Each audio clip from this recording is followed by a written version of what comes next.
Catatan ini disusun berdasarkan ingatan pribadi, arsip keluarga, dan kebiasaan mencatat yang berlangsung selama bertahun-tahun. Tidak semua peristiwa di dalamnya dapat diverifikasi secara medis atau hukum, tetapi seluruh urutannya terjadi tanpa rekayasa dan tanpa penambahan dramatisasi. Rumah makan yang menjadi pusat catatan ini pernah berdiri di jalur lama lintas provinsi, sebuah lokasi yang secara ekonomi tidak lagi dianggap menguntungkan. Namun selama beberapa tahun, tempat itu bertahan dengan stabilitas yang sulit dijelaskan. Apa yang akan disampaikan bukanlah kisah tentang penampakan, ritual, atau perjanjian gaib yang eksplisit. Ini adalah dokumentasi tentang pola, tentang keteraturan yang terlalu rapi, dan tentang harga yang dibayar secara perlahan tanpa pernah disebutkan secara terbuka. Nama, lokasi, dan detail tertentu sengaja disamarkan. Bukan untuk menambah misteri, melainkan untuk menjaga jarak antara fakta, ingatan, dan penilaian.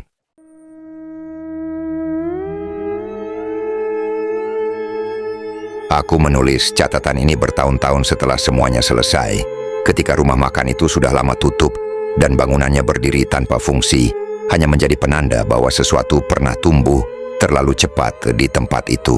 Aku tidak menulis untuk mengungkapkan rahasia, karena tidak ada rahasia yang bisa dijelaskan secara langsung. Yang ada hanya rangkaian kejadian yang terlalu rapi untuk dianggap kebetulan. Rumah makan keluarga kami berdiri di jalur lama lintas provinsi, sebuah jalan yang dulu ramai sebelum jalur baru dibuka beberapa kilometer dari sana. Sejak jalan baru itu beroperasi, sebagian besar usaha di sepanjang jalur lama gulung tikar. Warung makan tutup satu persatu. Bangunan dibiarkan kosong, catnya mengelupas, papan namanya miring. Orang-orang menyebut jalan itu jalur mati, meski kendaraan masih sesekali melintas. Ayah justru memilih membuka rumah makan di sana.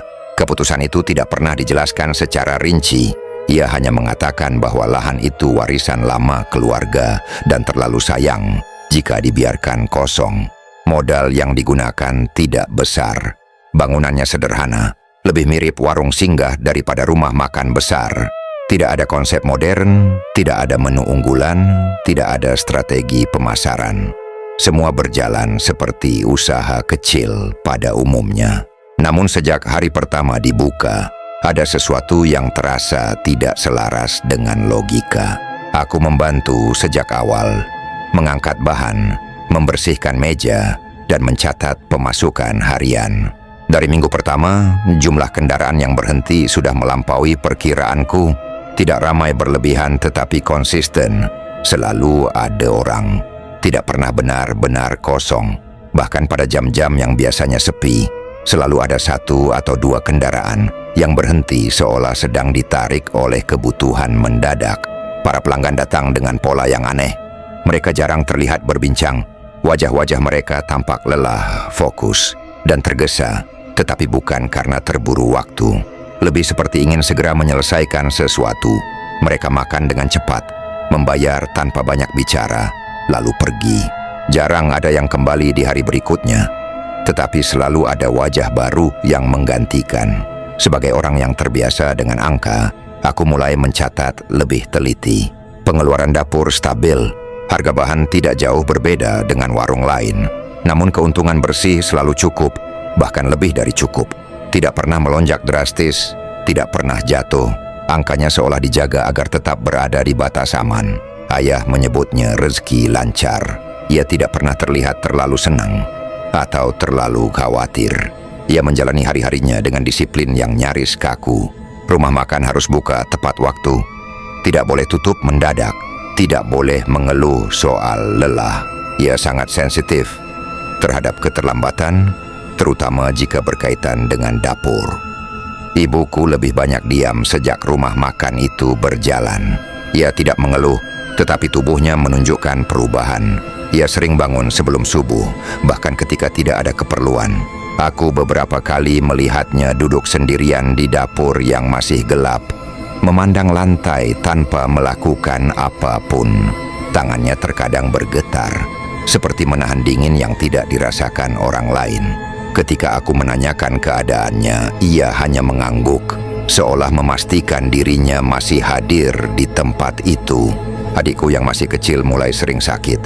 Demam datang dan pergi tanpa pola yang jelas. Kadang hanya sehari, kadang beberapa hari. Dokter tidak menemukan penyebab khusus. Ayah menganggapnya kelelahan atau masuk angin biasa.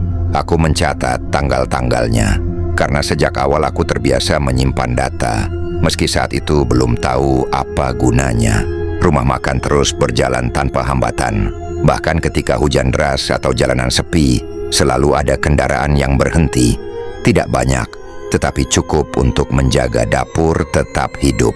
Seolah tempat itu memiliki fungsi yang lebih dari sekadar tempat makan.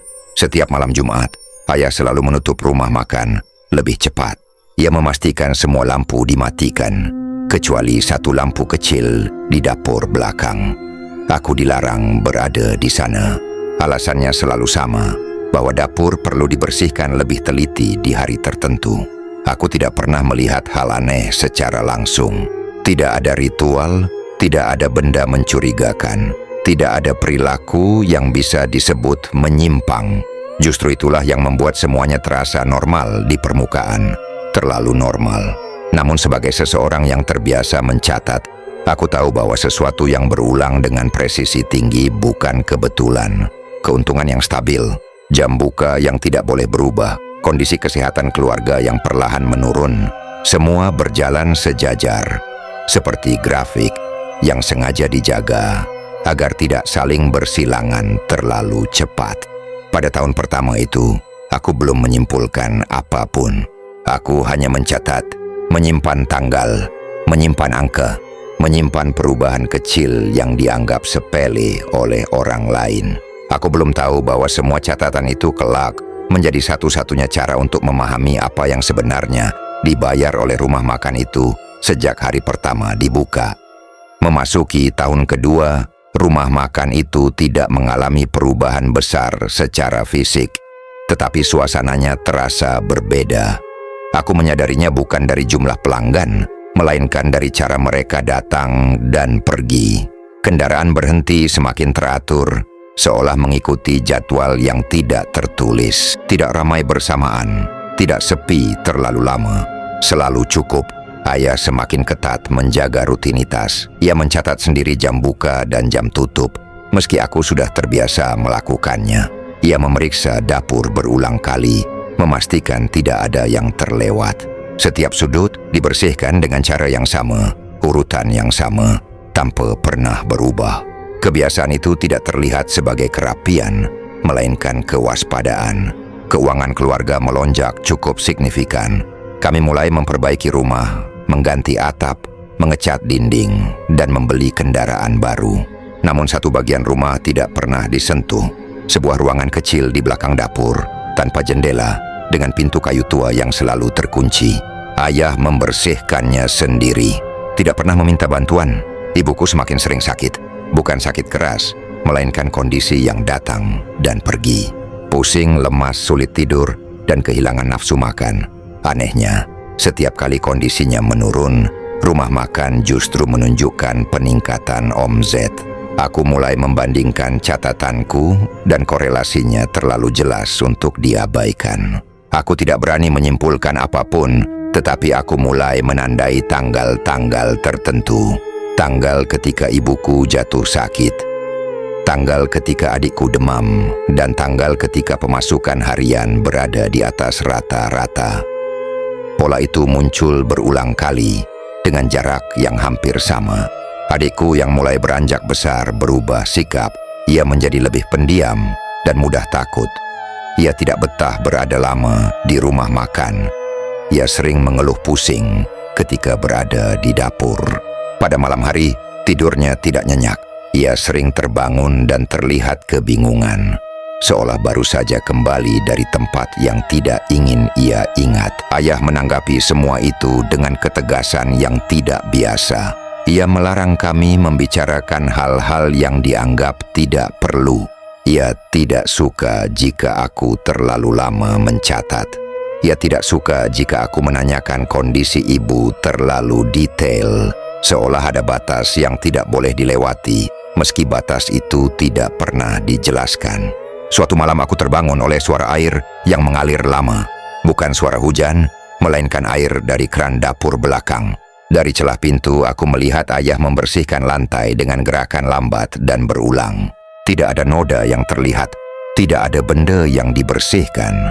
Namun ia menggosok lantai itu dengan keseriusan yang berlebihan.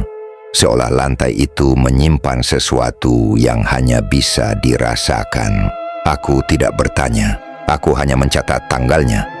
Keesokan harinya, ibuku jatuh sakit lebih parah dari biasanya. Tubuhnya lemah, napasnya pendek, dan wajahnya pucat. Kami membawanya ke rumah sakit. Pemeriksaan tidak menemukan penyebab yang jelas. Tidak ada infeksi, tidak ada kelainan organ. Tubuhnya hanya seperti kehilangan tenaga. Selama ibuku dirawat, rumah makan tetap buka. Ayah tidak pernah meninggalkan tempat itu terlalu lama. Aku menggantikan peran ibu di dapur. Meski rasanya tidak pernah sama, aroma masakan terasa lebih kuat dari biasanya. Meski resep dan takaran tidak berubah, pelanggan terus datang. Beberapa wajah terlihat asing, tetapi ekspresinya sama. Fokus, lelah, dan tergesa. Tanpa alasan jelas, mereka makan dengan porsi besar, seolah sedang mengisi kekosongan yang lama. Aku mulai merasa bahwa rumah makan itu bukan sekadar tempat singgah, melainkan titik berhenti yang diperlukan oleh banyak orang. Meski tidak ada yang tahu mengapa. Di sela-sela kesibukan, aku menemukan buku catatan lama milik ayah. Bukan buku keuangan, melainkan buku kecil dengan sampul polos. Di dalamnya terdapat tanggal-tanggal tertentu yang diberi tanda simbol kecil. Tidak ada keterangan, tidak ada penjelasan. Simbol itu selalu sama. Aku mencocokkannya dengan catatanku sendiri. Tanggal-tanggal itu selalu berdekatan dengan hari ketika salah satu anggota keluarga mengalami penurunan kondisi. Tidak selalu pada hari yang sama, tetapi cukup dekat untuk dihubungkan. Ibuku akhirnya pulang dari rumah sakit dalam kondisi yang tidak sepenuhnya pulih. Ia menjadi lebih pendiam.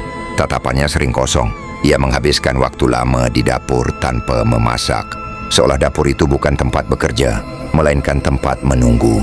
Aku mulai merasa bahwa rumah makan itu tidak hanya menyerap tenaga kami secara fisik, tetapi juga sesuatu yang lebih halus dan tidak bisa dijelaskan dengan istilah medis atau ekonomi. Namun hingga akhir tahun kedua, tidak ada peristiwa besar yang memaksa kami berhenti. Semua masih bisa disebut wajar, masih bisa disebut kebetulan, masih bisa disangkal. Aku belum tahu bahwa tahun berikutnya pola itu akan menagih bayaran pertamanya secara penuh. Tahun ketiga, rumah makan berjalan dengan irama yang lebih berat. Tidak ada perubahan besar yang terlihat dari luar, tetapi di dalam rumah, ketegangan terasa seperti udara yang semakin pekat. Ibuku tidak pernah benar-benar pulih sejak sakit terakhirnya. Tubuhnya bergerak lambat, langkahnya pendek, dan napasnya sering terputus. Ia tetap membantu di dapur, meski jelas melampaui batas kemampuannya. Ayah tidak pernah memintanya berhenti. Rumah makan justru memasuki fase paling stabil secara ekonomi. Pemasukan harian hampir selalu berada di angka yang sama, seolah telah ditentukan. Tidak terpengaruh musim, cuaca, atau kondisi jalan. Bahkan ketika beberapa usaha lain di sekitar kami tutup, rumah makan kami tetap bertahan tanpa penurunan berarti. Aku semakin jarang meninggalkan rumah. Ada perasaan bahwa jika aku terlalu lama pergi, sesuatu akan terjadi. Aku tidak tahu apa, tetapi rasa itu selalu muncul bersamaan dengan peningkatan omzet harian. Ibuku semakin sering menghabiskan waktu di dapur belakang. Ia duduk lama di dekat lantai yang selalu terlihat bersih.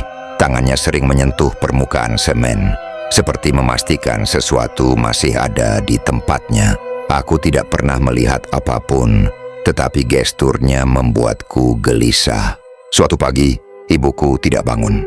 Tidak ada tanda-tanda khusus sebelumnya. Tidak ada keluhan malam sebelumnya. Tubuhnya hanya berhenti, seperti mesin yang dimatikan perlahan. Pemeriksaan medis tidak memberikan jawaban yang memuaskan. Tidak ada penyakit kronis yang tercatat. Tidak ada kondisi akut yang bisa dijadikan penyebab tunggal. Pemakamannya berlangsung sederhana. Tidak ada peristiwa aneh. Tidak ada kejadian yang bisa disebut ganjil. Semua berjalan normal, hampir terlalu normal. Beberapa hari setelahnya, rumah makan mengalami peningkatan pelanggan yang tidak pernah terjadi sebelumnya. Kendaraan berhenti hampir tanpa jeda. Dapur bekerja sepanjang jam buka. Stok bahan habis lebih cepat dari perkiraan. Angka pemasukan melonjak jauh di atas rata-rata tahunan. Aku mencatat semuanya dengan tangan gemetar. Korelasi yang selama ini hanya berupa dugaan kini terasa terlalu nyata untuk diabaikan. Kehilangan terbesar kami diikuti oleh keuntungan terbesar usaha itu. Tidak ada jeda, tidak ada masa transisi. Seolah satu hal langsung menggantikan yang lain. Ayah berubah setelah kematian ibu. Ia menjadi lebih pendiam, lebih kaku, dan lebih teratur. Rutinitasnya semakin ketat. Ia jarang duduk. Ia jarang terlihat beristirahat. Ia menjaga rumah makan seperti seseorang yang menjaga keseimbangan rapuh yang bisa runtuh kapan saja.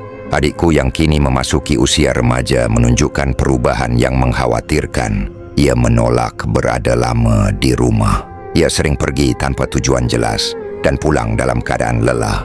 Nafsu makannya menurun drastis, terutama terhadap masakan rumah makan. Tubuhnya kurus, wajahnya pucat, dan matanya selalu tampak cemas.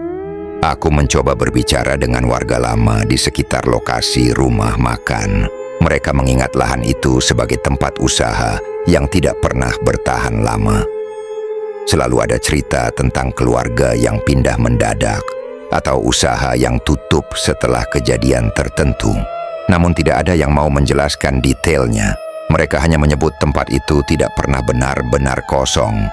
Bahkan ketika tidak ada bangunan di atasnya, aku kembali memeriksa ruangan kecil di belakang dapur.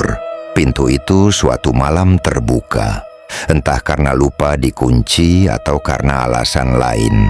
Di dalamnya tidak ada apapun. Tidak ada benda, tidak ada simbol, tidak ada tanda-tanda aktivitas khusus. Hanya lantai semen yang lebih bersih dari ruangan lain, dengan bekas garis-garis samar, seperti sesuatu yang sering diletakkan dan diangkat kembali. Kekosongan itu terasa lebih menakutkan daripada apapun yang bisa kulihat. Tidak lama setelah itu, adikku mengalami kecelakaan di jalan dekat rumah makan. Kendaraannya ditemukan rusak di pinggir jalan. Tidak ada saksi, tidak ada kendaraan lain yang terlibat. Lokasinya terlalu dekat dengan rumah untuk dianggap kebetulan, tetapi terlalu sepi untuk dijelaskan secara logis. Ia meninggal di tempat. Hari itu, rumah makan kembali penuh. Aku tidak lagi mencatat dengan objektif. Tanganku bergerak otomatis, menulis angka-angka yang kini terasa seperti ejekan. Setiap baris pemasukan seperti menandai sesuatu yang telah diambil dari rumah kami. Rumah itu kini hanya menyisakan aku dan ayah. Dua orang yang terus bergerak seolah berhenti berarti membiarkan sesuatu mengejar kami. Aku mulai memahami bahwa rumah makan itu tidak tumbuh karena usaha kami, melainkan karena sesuatu yang terus menerima bayaran secara bertahap. Tidak sekaligus, tidak kasar, melainkan rapi, perlahan, dan tidak bisa ditawar. Dan kami baru saja membayar harga yang tidak bisa dikembalikan. Setelah kepergian adikku, rumah terasa seperti bangunan yang ditinggali oleh kebiasaan, bukan oleh manusia. Tidak ada lagi suara kecil yang mengisi pagi. Tidak ada lagi langkah terburu di lorong sempit menuju dapur. Yang tersisa hanyalah rutinitas yang terus berjalan. Seolah rumah itu menolak berhenti, meski alasan untuk melanjutkan sudah lama hilang. Rumah makan justru berada pada titik paling hidupnya. Pemasukan harian stabil di angka tertinggi yang pernah kami capai. Tidak ada lonjakan drastis seperti setelah kematian ibuku, tetapi tidak pernah turun. Setiap hari berjalan dengan irama yang sama. Kendaraan datang dan pergi tanpa pola yang bisa dijelaskan dengan kebiasaan umum. Ayah terlihat menua dengan cepat. Rambutnya memutih hampir seluruhnya dalam waktu singkat. Punggungnya membungkuk dan langkahnya menjadi lebih pendek. Namun ia tidak pernah mengurangi jam kerja. Ia berada di rumah makan sejak pagi hingga malam, seolah tempat itu adalah satu-satunya ruang di mana ia masih bisa berdiri tegak. Aku membantu sebisaku, tetapi rasanya aku hanya mengisi kekosongan. Ayah tidak lagi mempercayaiku sepenuhnya pada dapur belakang. Setiap malam Jumat, ia memastikan aku berada di depan atau di rumah, menjauh dari area yang selama ini menjadi pusat rutinitasnya. Aku tidak lagi mencoba membongkar apapun. Aku tahu bahwa tidak ada benda atau simbol yang bisa dijadikan bukti. Yang ada hanyalah pola kehilangan yang terlalu teratur dan kesunyian yang selalu datang setelahnya. Suatu malam, ayah jatuh sakit mendadak. Tubuhnya melemah dengan cepat, napasnya berat, dan wajahnya pucat. Ia tetap bersikeras agar rumah makan tidak tutup. Untuk pertama kalinya, aku menutup tempat itu sendirian. Dapur belakang terasa berbeda. Tidak ada perubahan fisik yang terlihat, tetapi udara terasa lebih berat. Aroma masakan masih tercium, meski semua kompor sudah mati. Bau itu bukan bau gosong atau busuk, melainkan aroma makanan matang yang terlalu kuat. Seolah dapur itu masih bekerja tanpa api. Aku membersihkan lantai dengan cara yang selama ini kulihat dari ayah. Gerakan yang sama, urutan yang sama. Aku tidak tahu mengapa aku melakukannya, tetapi rasanya seperti satu-satunya cara untuk menyelesaikan malam itu. Ayah meninggal beberapa hari kemudian. Tidak lama, tidak berlarut. Tubuhnya seperti berhenti setelah memastikan semuanya selesai. Setelah pemakamannya, rumah makan langsung berubah. Tidak ada lonjakan pelanggan, tidak ada peningkatan omset. Justru sebaliknya, kendaraan berhenti semakin jarang. Jam-jam sibuk menjadi kosong. Dapur mulai sepi.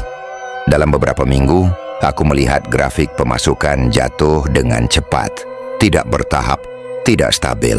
Seolah sesuatu yang selama ini menjaga angka-angka itu telah pergi bersama ayah.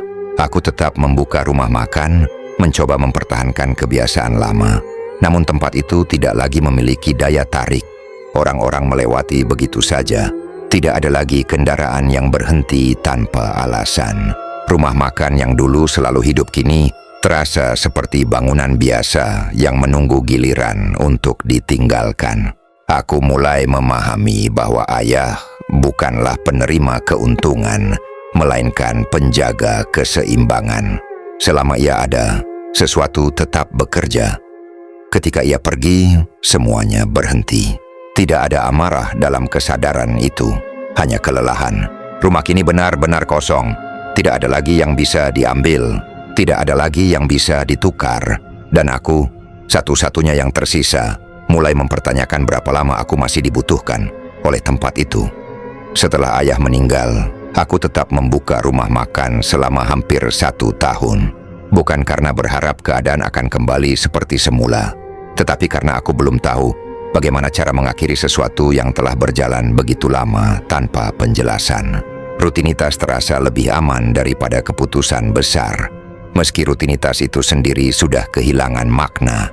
Bangunan itu perlahan berubah. Cat mulai mengelupas. Meja-meja kayu tampak kusam. Peralatan dapur jarang digunakan. Tidak ada lagi aroma masakan yang bertahan lama di udara. Dapur hanya bekerja seperlunya, menunggu pelanggan yang semakin jarang datang. Aku masih mencatat pemasukan, meski angka-angkanya kini terasa hampa. Tidak ada pola, tidak ada kestabilan. Hari ramai dan hari sepi datang tanpa keteraturan. Rumah makan itu kini berperilaku seperti usaha biasa, tunduk pada logika pasar yang selama ini seolah tidak berlaku bagi kami. Ruangan kecil di belakang dapur tetap terkunci. Aku tidak pernah benar-benar memanfaatkannya. Setelah ayah pergi, aku membuka ruangan itu beberapa kali. Tidak ada perubahan, tidak ada apapun. Lantai semen bersih, dinding kosong, dan udara yang terasa netral. Tidak hangat, tidak dingin, hanya ruang. Aku menyadari bahwa aku tidak pernah benar-benar tahu apa yang terjadi di sana. Dan mungkin ketidaktahuan itu adalah bagian dari mekanisme yang selama ini bekerja.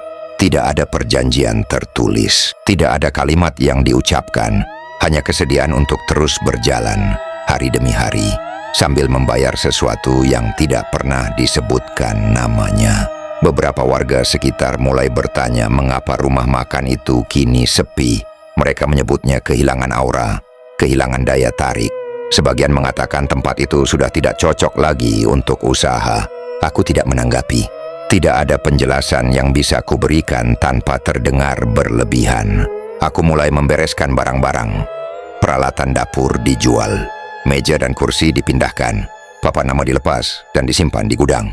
Proses penutupan berlangsung perlahan, seperti memberi waktu bagi bangunan itu untuk beradaptasi dengan kesunyian. Pada hari terakhir aku membuka pintu rumah makan. Tidak ada pelanggan yang datang. Aku duduk lama di ruang makan kosong, mendengarkan suara jalan yang kini jarang dilalui kendaraan. Tidak ada perasaan takut, tidak ada perasaan lega, hanya kelelahan yang tenang. Aku menutup pintu dan tidak membukanya lagi. Beberapa bulan setelah penutupan, bangunan itu mulai dibiarkan. Tidak ada yang menyewa. Tidak ada yang mencoba membuka usaha baru. Orang-orang menyebutnya angker, tetapi tidak pernah ada cerita penampakan atau gangguan. Yang ada hanya kesan enggan untuk berlama-lama di sana. Aku mengerti sekarang bahwa tempat itu tidak pernah menakutkan. Yang menakutkan adalah bagaimana segalanya bisa berjalan begitu rapi, tanpa kekerasan, tanpa paksaan, tanpa tanda-tanda dramatis. Semua berlangsung melalui keseimbangan yang dijaga secara disiplin, dengan bayaran yang diambil sedikit demi sedikit. Aku tidak menyalahkan ayah, aku tidak menyalahkan siapapun. Aku melihatnya sebagai seseorang yang mencoba bertahan dengan cara yang ia pahami, tanpa benar-benar mengerti konsekuensi akhirnya. Ia tidak pernah kaya berlebihan, ia tidak pernah hidup mewah. Ia hanya memastikan usaha itu tetap berjalan hari demi hari. Kini aku hidup jauh dari tempat itu. Aku tidak membuka usaha serupa. Aku bekerja dengan penghasilan biasa, tanpa lonjakan, tanpa kestabilan yang mencurigakan. Setiap kali penghasilanku turun, aku menerimanya. Setiap kali naik, aku tidak terlalu berharap. Aku belajar bahwa keberuntungan yang terlalu teratur seringkali bukan anugerah, melainkan sistem. Dan setiap sistem selalu memiliki biaya operasional, meski tidak pernah tercantum di laporan keuangan. Catatan ini kutulis sebagai penutup, bukan sebagai peringatan yang berisik. Tidak semua hal berbahaya datang dengan tanda yang jelas. Ada yang datang dalam bentuk kemudahan, kelancaran, dan keseharian yang tampak wajar. Rumah makan itu kini hanya bangunan kosong di jalur lama yang semakin jarang dilalui orang. Tidak ada lagi yang diambil, tidak ada lagi yang dibayar. Dan aku adalah satu-satunya yang tersisa untuk mencatat bahwa sesuatu pernah tumbuh di sana dengan cara yang terlalu tenang untuk disebut kebetulan. Tidak ada kesimpulan mutlak dari catatan ini. Tidak ada tuduhan, tidak ada pembenaran, dan tidak ada upaya untuk mengaitkan peristiwa dengan satu penjelasan tunggal. Rumah makan itu kini sudah lama tutup. Bangunannya dibiarkan kosong, jalur di depannya semakin jarang dilalui kendaraan. Tidak ada laporan gangguan, tidak ada cerita penampakan, dan tidak ada kejadian luar biasa setelahnya. Semua yang terjadi berlangsung tenang, rapi, dan nyaris tidak meninggalkan jejak selain kehilangan itu sendiri. Catatan ini tidak dimaksudkan sebagai peringatan, melainkan sebagai pengingat bahwa tidak semua transaksi terlihat sebagai transaksi, dan tidak semua keberuntungan datang tanpa mekanisme di baliknya. Sebagian hal bekerja dalam diam, dan ketika semuanya selesai, yang tersisa hanyalah ruang kosong, serta seseorang yang masih mengingat urutannya.